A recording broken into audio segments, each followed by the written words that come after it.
Good evening, everyone. My name is Jacqueline Cole. I'm the awards editor at Rotten Tomatoes, and it is my honor to moderate this conversation with the cast and filmmakers behind the brilliant series you just got to see the two first episodes of. So, without further ado, allow me to introduce Dennis Lehane, showrunner, writer, and EP. Karen Anderson, star and EP. Paul Walker Hauser, star. Sabina Milwaukee, star, and also the comedian star. Woo!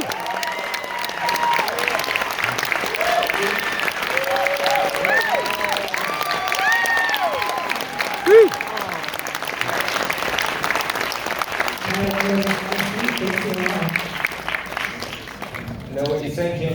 We ripped off a little action. It was so funny backstage, I have to tell you guys. Paul was like, oh yeah, it's a comedy. And I was like, don't get me wrong, I was that big ha back there when you leaned in, Taryn. Like, that was me. And that was the second time today I've laughed at that line, so I appreciate it that hard. But Dennis, I'm gonna start with you because as much as I've enjoyed all of your work on screen, I really love seeing you in this episodic setting. Like, this is just such, like, I feel like this is the story, this is your wheelhouse, and I love the way it unfolds. So why this story, why now, and why with Apple on a series? I really just wanted to write the line, fuck your sandbox, and then just be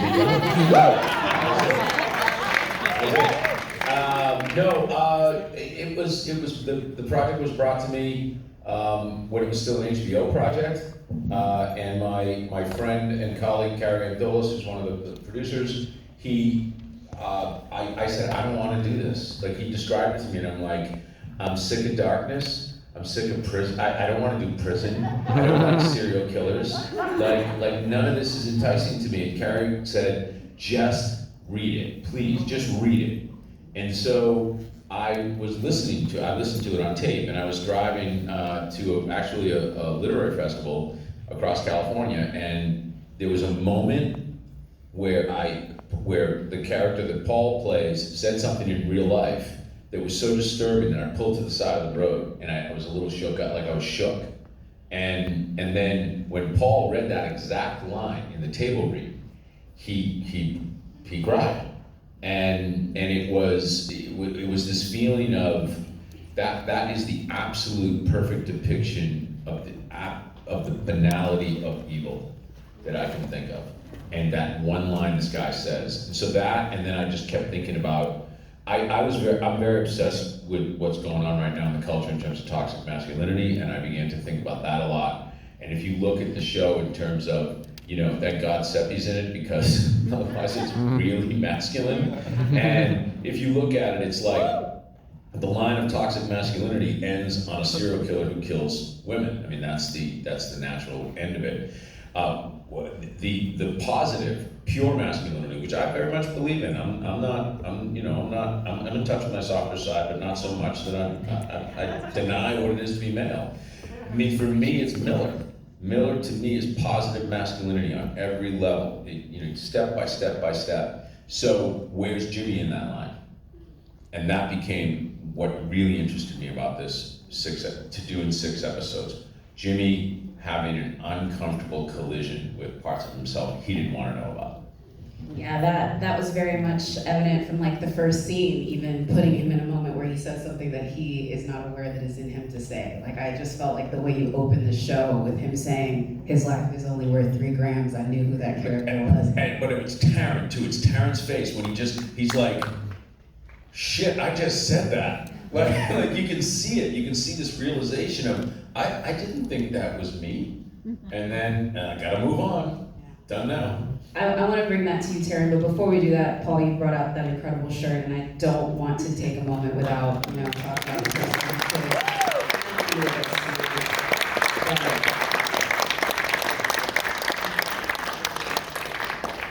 You did know when you were filming this that this would be his last moment on screen. likely. And I just have to say, just seeing him on this was such a moment for me. But what is it like for you, sort of knowing that this is going to be part of the Blackbird story and sort of giving him his swan song and just how he was on set? Because I talked to him for Saints of Newark, and I just tell you, if you ever have the opportunity to talk to Ray Liotta about anything, you will feel better about your life, because he was just such a great person to talk to about film and storytelling and everything. He was a consummate pro, and the thing that I love about Ray is there was nothing about Ray that was sort of warm and fuzzy and huggy and feely, and yet he was such a consummate pro that the very first thing he did with Taron when he saw him on set was hug him, because it was to establish the father-son bond, and that's what I loved. I absolutely loved about Ray. I'll cede the chair now after this. I had this great moment with Ray that I'll never forget for the rest of my life, which is Ray did not suffer fools. Ray could have issues with people if he asked a simple question and they gave him word salad. He did not do well with that. So there was a Ray phone that was like the bat phone, and my assistant was on it at all times, and she used the bat phone one day, and I came running over to set, and everybody was tense, and it was taking way too long to set up a shot, and there was Ray. He was kind of like a raging bull. He was like moving in place inside this little diner, and he sees me, and he walks up, and he says, just throws it right at me as I'm walking towards him. He goes, "What does ruefully mean?" And I'm like, "What?" And he says, "Ruefully," and he shows me the script, and it says, "Smiles ruefully," in the scene he's about to shoot. And he goes, "What does ruefully mean?" And I said, "It means kind of like, Ray, like you're just, you have mild regret." And he says, "No, Dennis, that's not what it means." Like, he fucking nailed me on it, right? He says, "No, Dennis, that's not what it means. Ruefully means," and he quotes the dictionary, right?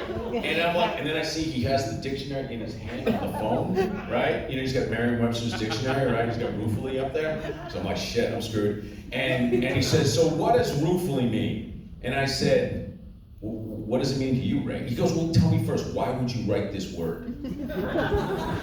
And I said, and there's 200 people looking at me, and I mean, the whole crew is frozen. And I said, "I don't fucking know, Ray, it was 9 months ago." And he goes, "Oh." And then he says, I said, "So how do you feel?" And he says, "I feel mildly irritated." And I said, "Then play that." And he goes, "Okay." And he turns around, he starts walking. I can see everybody staring. They just all look frozen, and I just went, "I'll tell you one thing, Ray. I rue the fucking day I wrote that line." And he freezes, and he stops, and he stiffens, and the whole crew is like, they look like they swallowed a puppy. And then he turns back and he looks at me and he goes, Are you telling me that Ray Liotta gave you a Joe Pesci and Goodfellas moment, basically on set of Blackbird? Exactly, but it was kind of authentic. And from that point on, we were like, it was amazing. We were so, because the moment when I said, "I don't fucking know," you could see it in his eyes. It was like, I can work with that, so. Taron, I'm gonna bring it to you, sir. I teared up a little bit on your post, I'm not gonna lie, from the other day on Instagram talking about Ray, but this movie is all of you, it's him and it's everyone in between, but I feel with this particular role, it was weird seeing you be so, like, charming, despicable. Like, I'm used to you, like, singing lovely songs to me, Eddie the Eagle, all of that, like, I was with it, and I was just like, man, you are every guy I want to warn girls about in this city. And it was a different turn. Is that what attracted you? I'm butchering this one. So was that the attraction to the role? I think so, absolutely. When I was sent this script, I felt obviously excitement because it was undeniably brilliant, but I felt that I couldn't quite believe it was being offered to me. I could think of 5 actors who would be brilliant choices for it, East Coast tough guys, and I felt like it was very flattering, and I felt very humbled by the fact that Dennis saw something in the other work I'd done that would make me a good choice for this. So I've run out of things to say. No, I will say he did, because that was the thing that was like disturbing. It's like, I'm so glad that he's nice, because I've like talked to him before in Rocket Man and other things. He's nice. I'm like, because this bad looks very good on you. And like the nothing is more than that moment when you and Seppi are at the table and you're like, okay, should we practice? Like, I was like, this kid is dangerous in that moment. But was that it? Because it's his sexuality, it's his charm, and it's nefarious all together. And I think it's those three that really make the character so interesting to watch these first 2 episodes. Yeah, well, it's what I really love about it is a depiction of toxic masculinity, and it's lovely to hear everyone enjoy it and connect with the humour of it. But it's also what I really think is great about the script is it's not a glorification of masculinity. You know, it examines why men make horrific decisions that fuck up the world, you know? And Jimmy may not be as beyond redemption as Larry may be, but he is on the spectrum. And that's what always appealed to me about it, is there is an arc, there's a very clearly defined arc. Jimmy begins the story as somebody who it can be difficult to love. Sure, he's charming, and he's funny, and he's likable, and he's, you know, flirty and charismatic, but he is also, like, if you really met him, you wouldn't want to go for a pint with him, you know, he's so self-involved. But yeah, thank you. And you know, those scenes with Seppi, you know, Seppi and I had never met before this, but you know, you are only, as an actor, you are only ever as good as the person you are opposite. And I've seen the show a couple of times now, you know, and I was at the back with my best friend who's travelling with me at the moment, and you know, in that scene where Seppi lasers me about my background, and I'm trying to give her all the moves and all the charm, and she says, don't fucking lie to me in that, you know, and we both turned to each other in the same way and both went, she's a force of nature.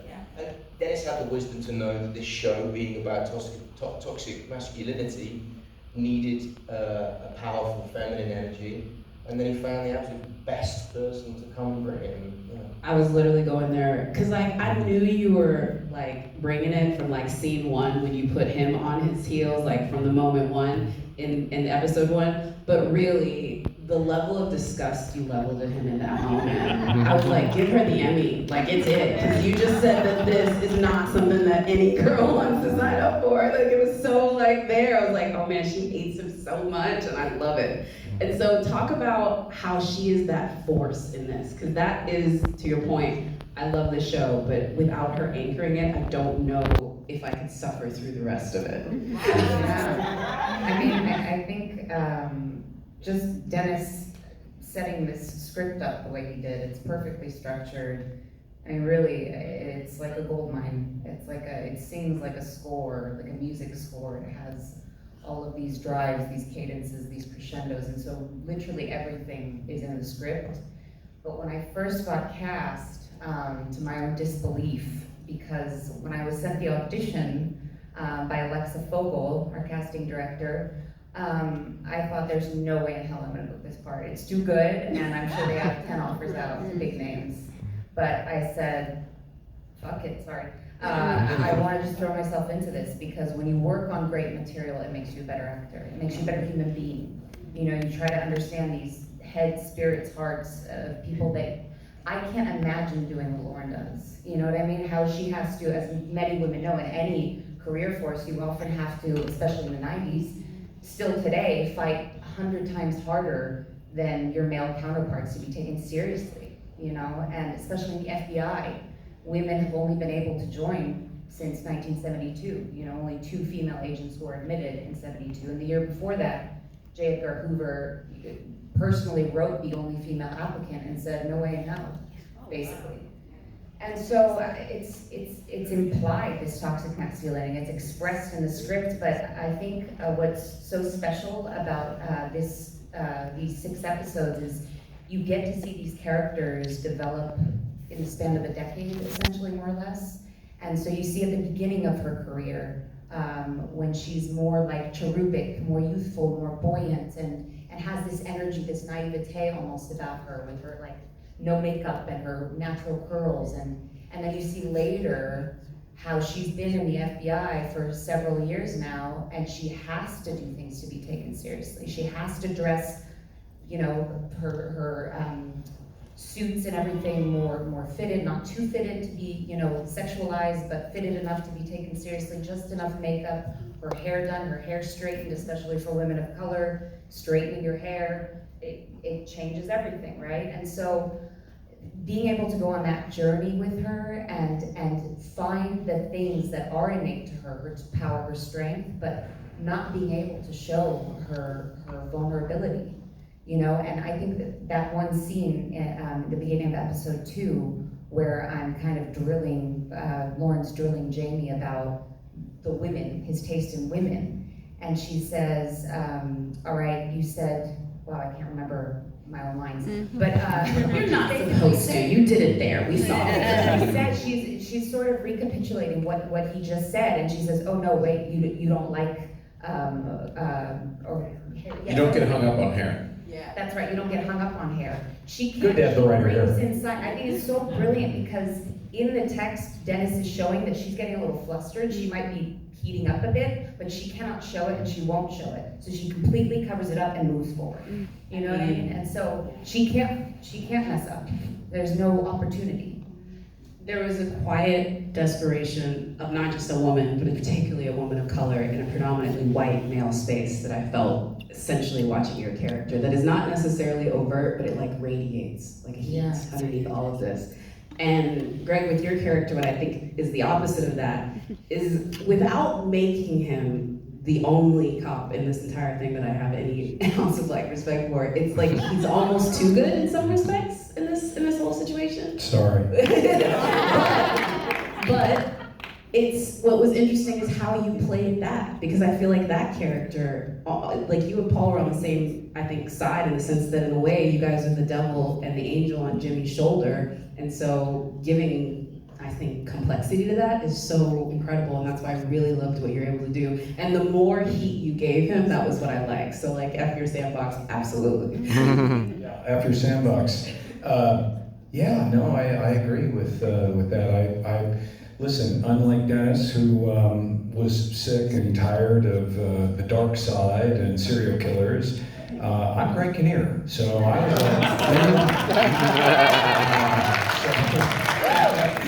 great, baby. I love this story. I love the depth that it went to, and every character in this has their moments of success and failure. It's gripping, and I was honored to be a part of it. I really felt like at the end of the day, it was, to be truthful to what Miller was, which, former Vietnam vet who was, a dog with a bone, and I loved his determination. He was having a lot of voices questioning, telling him that this was not the way to go, this guy is not guilty, and I just liked his through line all the way through, and I think the relationship that Seppi and I got to form, it was wonderful. She's incredible in this movie, Emmy. Really, it was great. So you never know, right? All these things are crapshoots. You show up, you never know what's going to be like. All I can say is we had a table read during Zoom. Can you imagine? I can't figure out Zoom still. I did a table read, a 6-hour table read for Blackbird, and I was like ready to blow my brains out before this thing even started. It was the most amazing thing I ever experienced. It was fantastic. There wasn't a bad beat in it. Every person was cast in it. They were alive. It came alive in a way that was remarkable. And I was at that point, I was like, well, we're in the green grass now. I agree on that one. I really do. I wanted to just interject one quick thing about Miller that Greg and I talked a lot about, and that will be a perfect segue to your last round, which is Miller, as I envisioned him, was based on the real Miller, was very methodical. He was very he did just drive this straight line through a lot of people trying to tell him no, Larry didn't have anything to do with this. But the one thing that I said to Greg that I kind of whispered in his ear that he plays beautifully is that Miller secretly hates Larry. He loathes Larry. He loathes everything he represents. And there's a real moral revulsion to him that only clicks in a couple of times. It's the way he snaps the confession out of his hand, and then there's a moment right near the end and how he reacts to Gary, his brother. And that's the only two flashes you see. But I feel like Greg played it so perfectly, underplayed it so perfectly, that you feel it. You'll feel it. And so by the end, you'll just be like, when he has that reaction to Gary, which is very kind of startling, I think, you go, oh no, he was that way all along. You know, Which wasn't easy because I love Paul Walter Hauser. so clever. I love Big Two Greg Canoe. I think I speak for this whole room when I say I love Greg Canoe.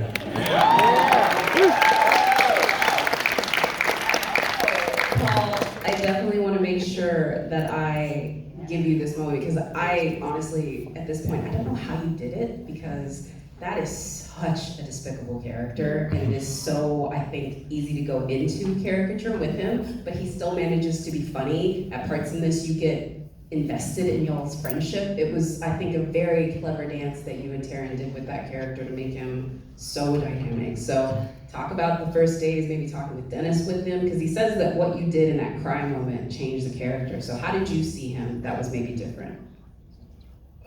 Thanks. Thanks for watching the show. I can't speak for every actor, but I'm the type of person who always watched movies and TV and thought, wow, maybe someday I'll get to wear a cape or hold a knife or swing from a rope or, you see these fantastical things and you think, what if I could get a chance to embody that or trespass into that skin or whatever. A serial killer is something, we've seen some people do it really, really, really well. Tony Hopkins being at the top of the list. And I call him Tony because he and I are really close. I was literally like, that's Yeah, T-Money couldn't be here tonight. Drinking warm milk and watching Barry on HBO. Serial killers are just super interesting. I think we're all fascinated in it. Serial killers, the penal system, it's not something we would ever want to inhabit, but we'll watch it on TV all day because we're weirdos. With Larry, it was very much an approach of just committing and having the life of the mind versus the external life, which once again, that sounds very kind of wannabe actor, lofty, intellectual, but like for real, as Larry, you have to think, what is the life inside your mind that is not entirely factual, and then how do you operate in that world while also operating in a world of mess halls of prisoners and depositions, etc. And that's why you see these weird little stuttery emotional moments. The son of a bitch is just trying to figure out where he's landing on a thought half the time. I mean, that's probably the truest statement there. Dennis, as you talked about, you listened to the story first. There was obviously a line between reality and what you guys wanted to do as far as storytelling. And I know a lot of that got worked out on the page. So where did you sort of draw the line on how you made that balance as far as, being true and authentic to these real life people, this real life experience, but also still trying to make a compelling 6 episodes? The only places where when I first agreed to do this, I said my first condition was we will never show any of the violence against the women, ever. We will not do it. And I said I really want to take their stories back from Larry Hall, and so when you get to the 5th episode, you'll see that. That was my fuck you to anybody who would do this kind of destruction to families, to people. That was the sickest part of what Larry Hall did, was he hid the bodies so that the families could never have closure. So having agreed on that, then it was, I'd never adapted factual before, so I was like, what do I do? I'll stay true to the spirit of, I will never say anything about any character in this show that would betray who they were as a person, as far as I understand it. And then when I have to make stuff up, it'll be stuff that, again, doesn't betray the essence of the person involved, right?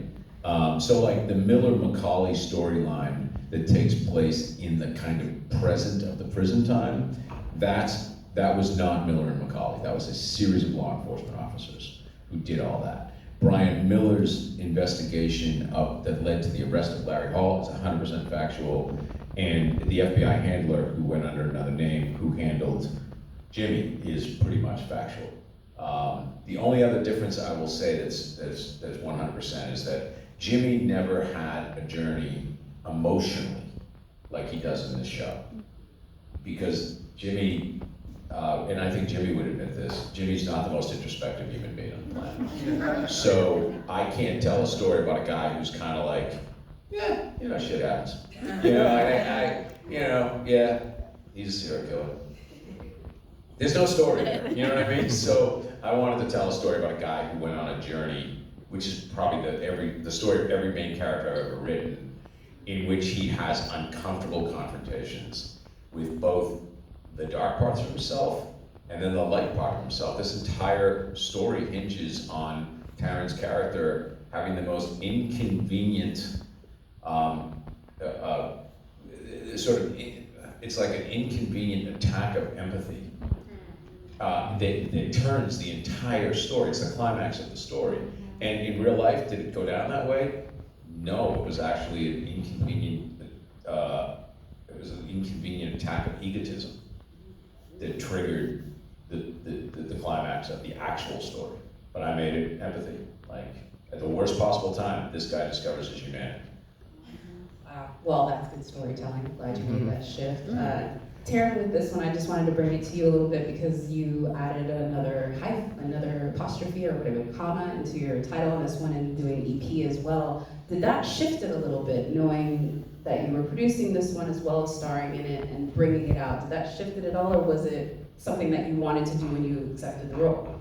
No, I mean, it meant that I could moan to Dennis about stuff that were, you know, just the size of my trailer. You know, look, I mean, yes, I am an executive producer on the show, but it would be remiss of me to claim, you know, anything other than just my role as leading actor, which I really. I don't think that's true at all. That's not, for the record.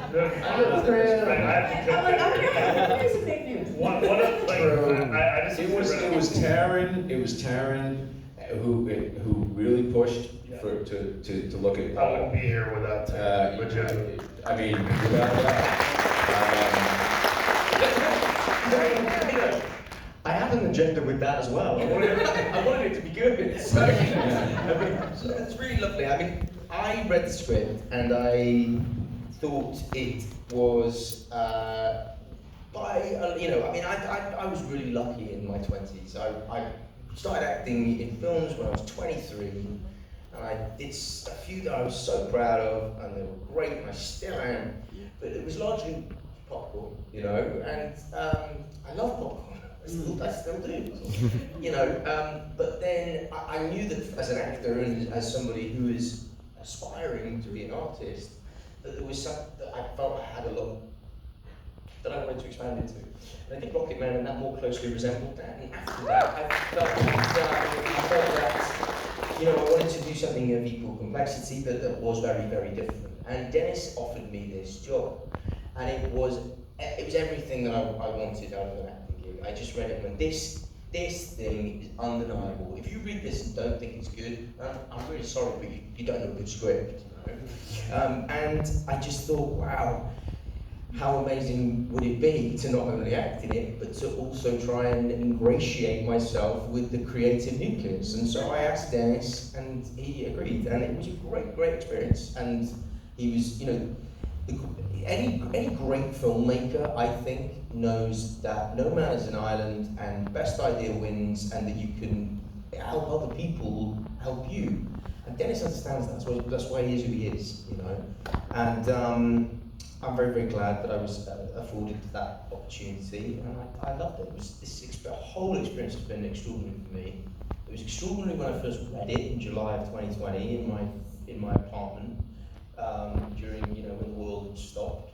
And I actually, you know, I mean, I shouldn't say it because I'm in it, but I think it's extraordinary now. I think it's a great. I really do think it's a great piece of work, and I'm really proud to be part of it. I just want to wrap up that for a second and say that it's really rare in this business, I've been in it long enough to know, that what we had here and what Taryn's speaking to, and why I was like totally excited to partner up with him is, I love people who have super strong ego of the work. That means people who will fight for the integrity of what they're doing under all circumstances. They won't take. I don't want people who are just happy and smiley all the time. I want people who are like, you know, angry, say, when somebody does sloppy work.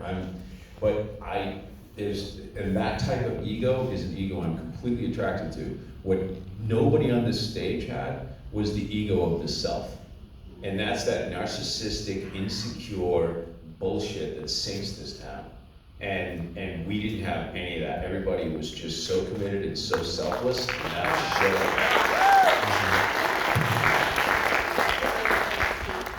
Sorry. I want to say this crowd is a testament to that, as they are breaking out in applause every chance they get. So that is a testament to that. Everything you guys did on screen is a testament to that. I want to thank you all so much, but this is our time for the day.